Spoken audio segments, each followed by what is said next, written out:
From last week's Moto3 Madness off-season show, we now add a lot more horsepower, a little bit more bulk, and we get to Moto2, which this year was largely a one-make series, mostly with Calixes on the grid. Hence, it really was the rider who did make the difference. But who that rider was and who it would be took us quite a long time to work out.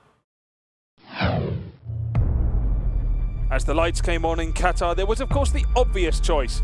Reigning 2015 champion Johann Zarco. The bookies' favourite, Alex Rins. The fastest man of the pre-season, Sam Lowes. Alex Marquez perhaps? German hopeful, Jonas Folger. Class veteran, Tom Luthi. Japanese rider, Takaki Nakagami. Franco Morbidelli, now with a new team. And let's not forget, then Moto3 champion Danny Kent and runner-up Miguel Oliveira. But jump starts galore was the theme of the opening race, including Zarco, Rins, Lowes, Nakagami, Morbidelli and then some. Marquez ruled himself out early on, as Zarco was one of the first to come in for his ride-through. Not the best way to start a championship defence. Jonas Folger looked on course for the win before he found the front tyres' limit, leaving the fight to Morbidelli and Luthi. More ride-throughs, but no Morbidelli, despite the jump start. Why, you ask? Because neither Race Direction nor Morbidelli himself knew about it at this stage. And for the sake of the fans, it was a good thing he didn't, as ride-throughs aren't exactly the most exciting things to watch.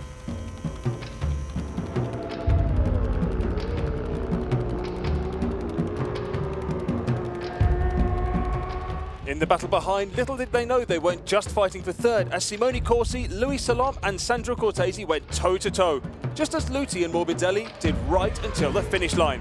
Strike one, Tom Luthi, with Salom and Corsi rounding out the podium. And Morbidelli, a 20-second time penalty for the jump start pushed him down to 7th.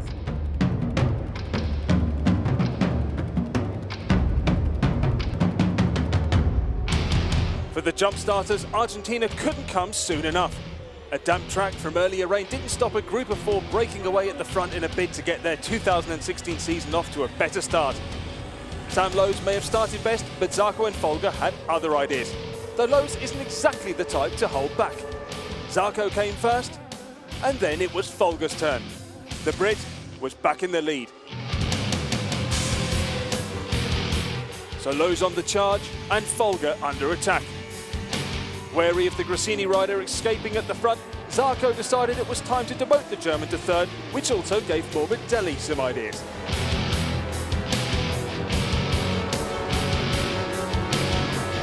Just over halfway gone, and Zarco had found his sweet spot, with Morbidelli still in tow. Lowes had to dig deep.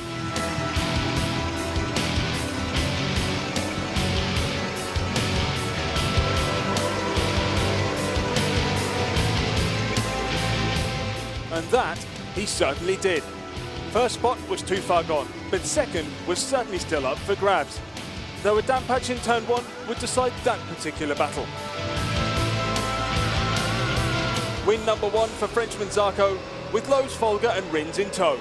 The season was on.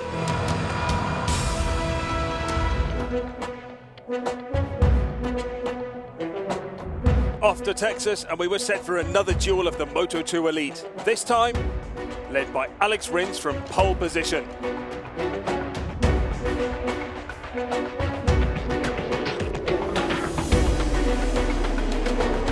The early scrap was a battle between last year's winner Lowes, Zarco and a rejuvenated, on-form Dominic Egerter.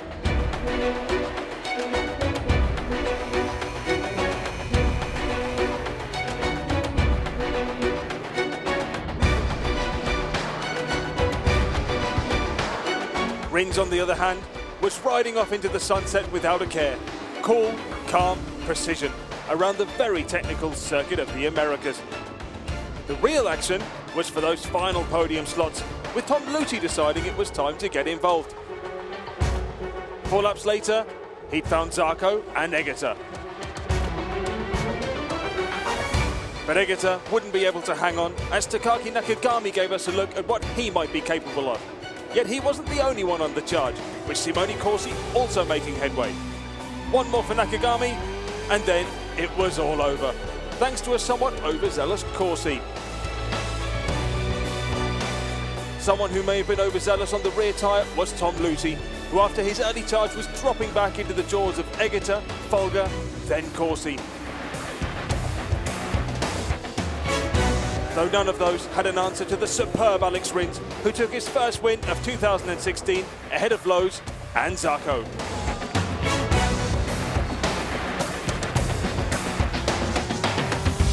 On to the first race on European soil, and Sam Lowes was looking to add his name to the list of winners for 2016.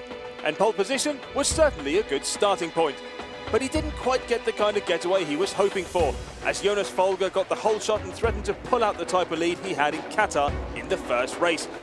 Yet we'll leave the front of the race for now, as we focus on what was a raft of front-end faults. Alex Marquez continuing his struggles at the start of the year, and Miguel Oliveira crashing out of a very promising 6th position. Heartbreak on what could have been a defining race in his first year in the intermediate class. Back to the front, and it hadn't taken Lowes to get back into the lead once again and add his name to the list of possible title contenders. Someone else in fine form was Italy's Baldassarri, lapping 5th until this happened. No such issues for Lowes, however, winner number 4 in 4 races.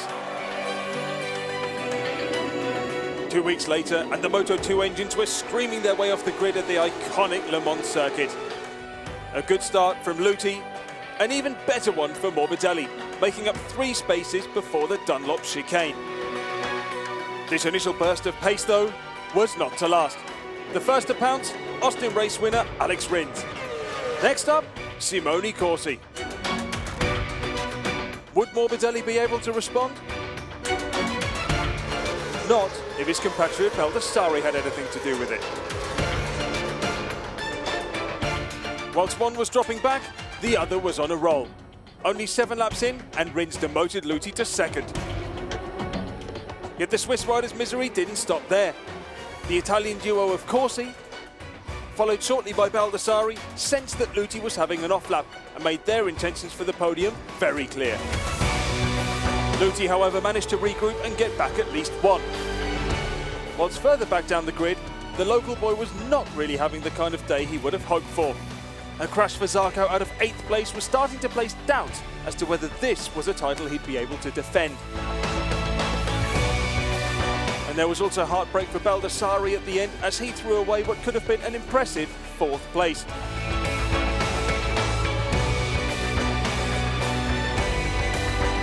So the man of the day was Alex Rins, the first double winner of 2016, announcing himself as the early title favourite.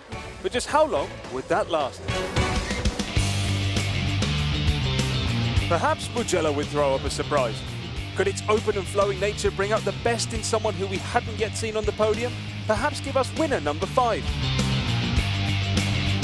Well, the race certainly couldn't, as a collision between Alex Marquez and Valentino Rossi's half-brother Luca Marini brought out the red flags to fix the air fence, a standard procedure with these kinds of incidents.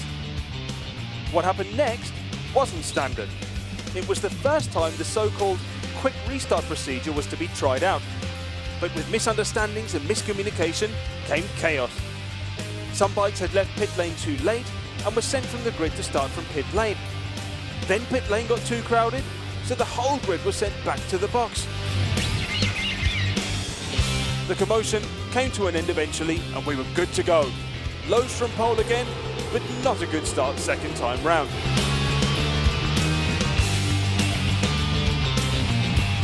Instead, it was Baldassarri and Zarco that were the men on the charge, disposing of Luthi and quick Malaysian Hafiz Syahrin.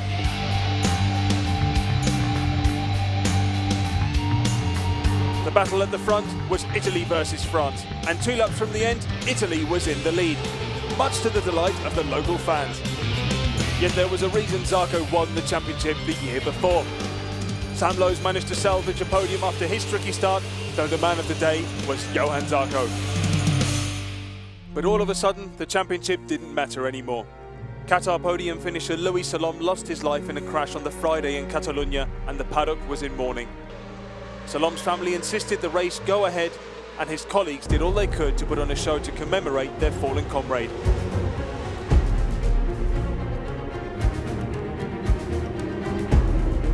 race got off to a frantic start, and once again it was Simone Corsi who was involved in a collision, this time with compatriot Lorenzo Baldassarri.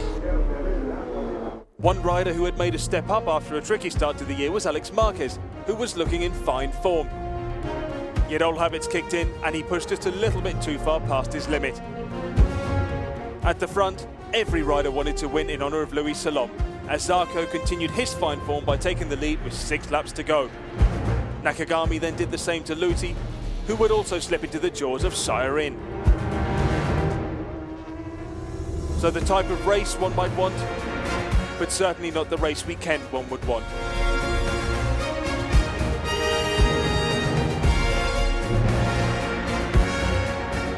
Two weeks later, and Moto2 was in Assen. One rider down, but never forgotten. Zarco dropped a few places at the start and would struggle to recover. Morbidelli, on the other hand, was relishing the challenge and got up into first place with moves on both Nakagami and Luthi.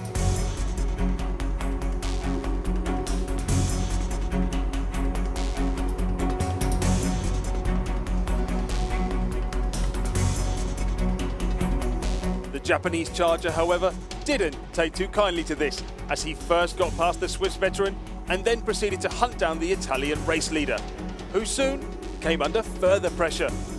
From first to fourth was not in the game plan. Baldassarri then also had ideas of getting on the podium, squeezing it past Luthi 6 laps later. The Swiss rider not having one of his best races. Had he only held on a bit longer, it started to rain and the race was brought to a premature end. Nakagami had timed it to perfection, his first ever Moto2 win. It was as if a burden had been lifted from his shoulders. Nakagami on pole and ready for win number 2, albeit with a rather wet track ahead of him. His start was perfection, while Zarco was building up gradually. Something maybe Nakagami should have done, as an over-eagerness saw him crash out of proceedings. Opportunity came knocking, and it was local favourite Jonas Folger who took the bull by the horns and went into the lead. Only for Alex Rins to fight back almost immediately. Be it home pressure or just very tricky conditions, Folger was not making it easy for himself. The Marc VDS duo made the most of his mistake and set out to hunt down the leading Spaniard. But as we see time and time again, the rain forgives not one little mistake. Zarco saw the warning and held on. Rins didn't. What this did give us were some old yet recently unfamiliar faces, with Julian Simon in podium contention, followed by Mattia Pessini.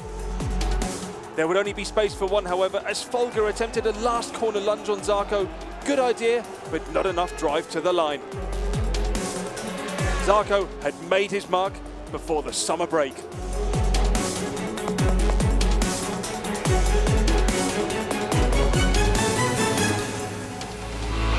It was new, exciting, and the perfect way to start the second part of the season, the Austrian GP.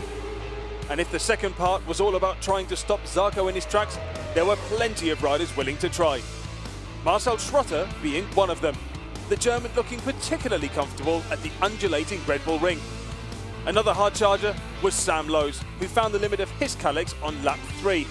Though in true fighting spirit, he picked himself up again and continued, though he would crash again.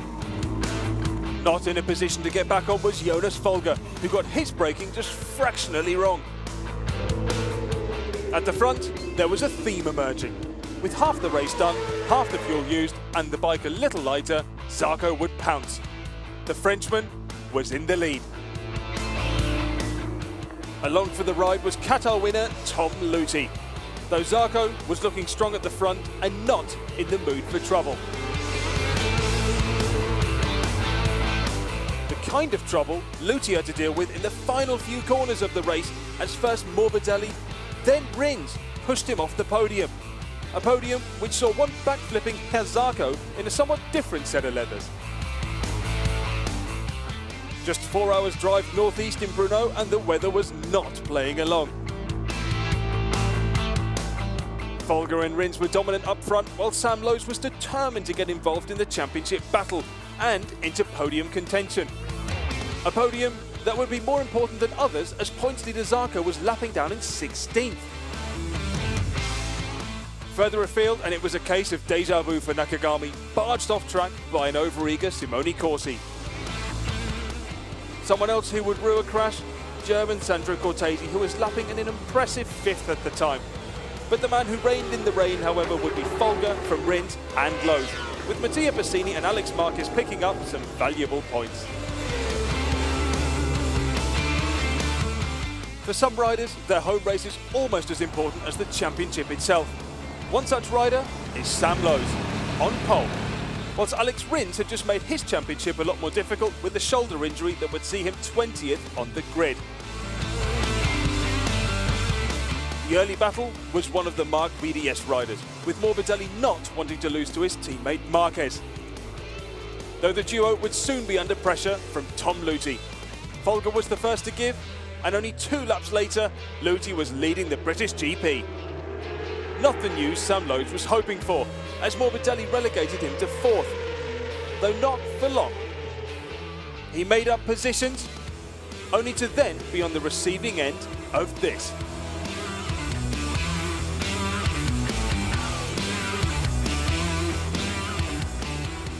Heartbreak on home soil. The podium battle boiled down to Morbidelli and Nakagami after this, as Luthi won in Silverstone to put himself back in championship contention. Something that was tough for Lowes, though not too tough for Zarco, despite receiving a 30-second penalty for the incident.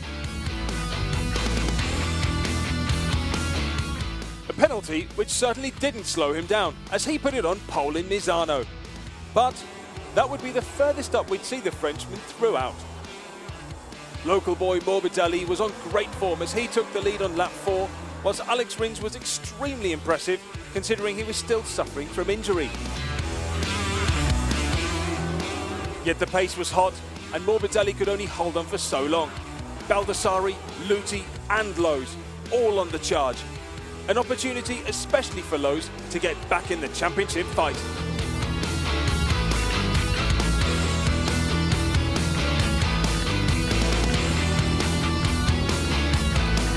Things just refused to get better for the Brit.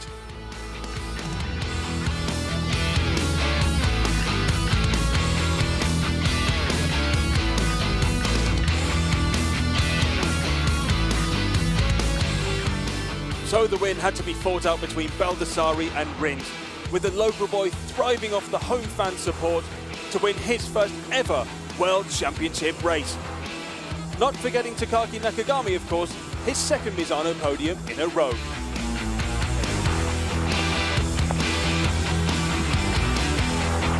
From Misano, we went to Aragon, the final European round before the vital flyaways. Finished strong here, and the championship could be back on. One man who got the message, Sam Lowes. He knew he had the pace, but the crashes were ruining his season. Would this be the turning point? In the meantime, the main contenders were embroiled in the battle for the final podium positions as Zarco had to look on from afar. Was this his usual first half race tactic, or was he really struggling again?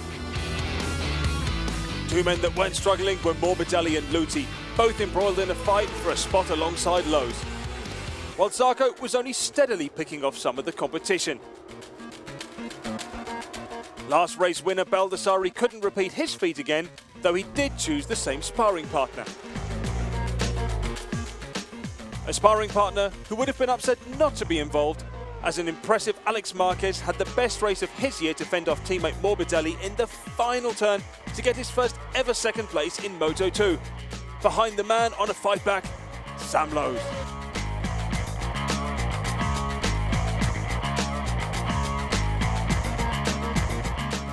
So what would all this mean for the championship? Could anyone stop Johann Zarco? Technically yes, but when the best position man for the job does this, it makes the job a lot tougher. Rins, re-injured and down in 22nd on the grid. Exactly 21 places behind his rival.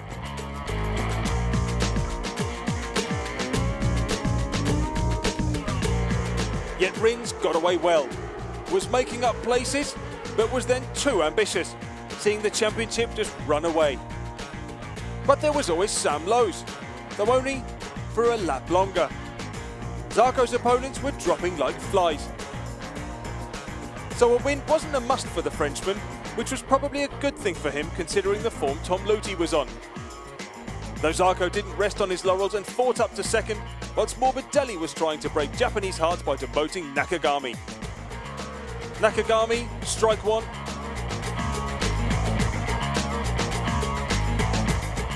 But Morbidelli stronger on the brakes. Another win for Lüthi and another outside contender for the title. This wasn't over just yet.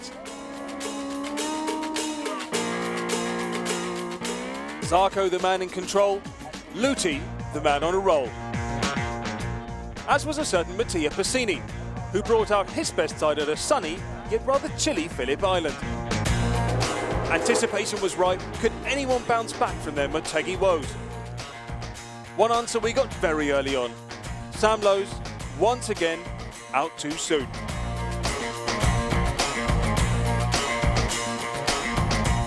But for now, no Zarco in sight.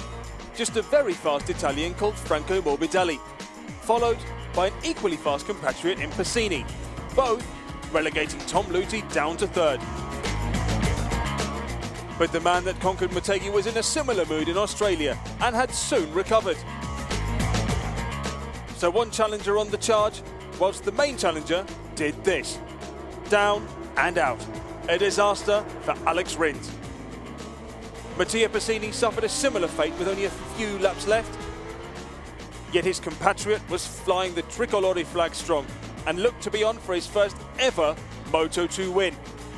Had it not been Lüthi judging the final slipstream to absolute perfection. Thus making it 2 in a row ahead of Morbidelli and German Sandro Cortesi. Penultimate stop, Sepang in Malaysia, and Zarco's first chance to win the title. But with the rain pouring down, the only positive for the Frenchman, Alex Rins, the only man who could challenge, was down in 23rd. A race win would seal the deal.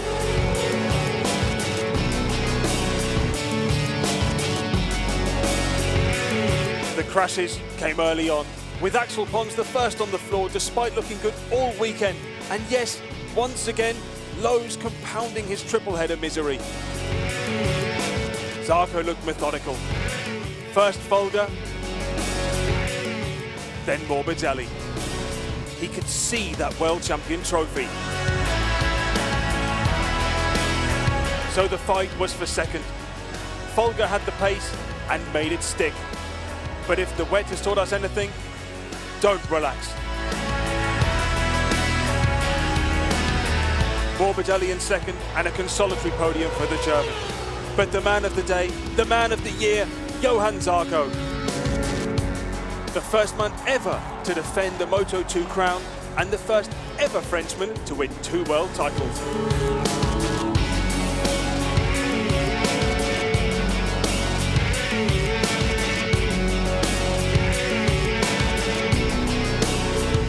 So the title was all done and dusted, but the Moto2 grid wanted to say goodbye in style. And that they certainly did. Alex Rins was the first to pounce, past Morbidelli and up into second. Then it was the Italians' turn.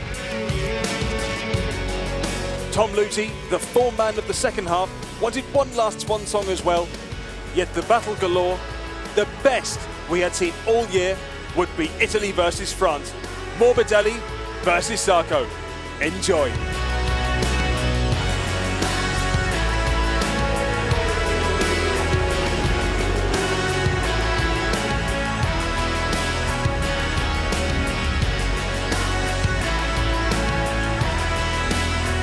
The battle raged until halfway, after which Zarco just had too much in the tank. Or more precise, Morbidelli with some very burned up tyres. So much so, even Lüthi caught up and got past.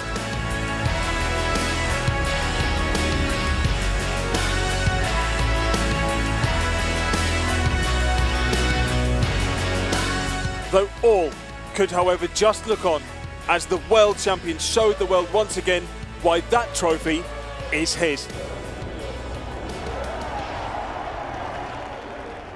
And would Zarco be able to make it 3 in a row? Well, we'll never know, unfortunately, because him, Rins, Lowes and Folger are all stepping up to the Premier class next year. Now, how their future colleagues got on this year, we'll find out in a week's time as we'll take a look back at MotoGP.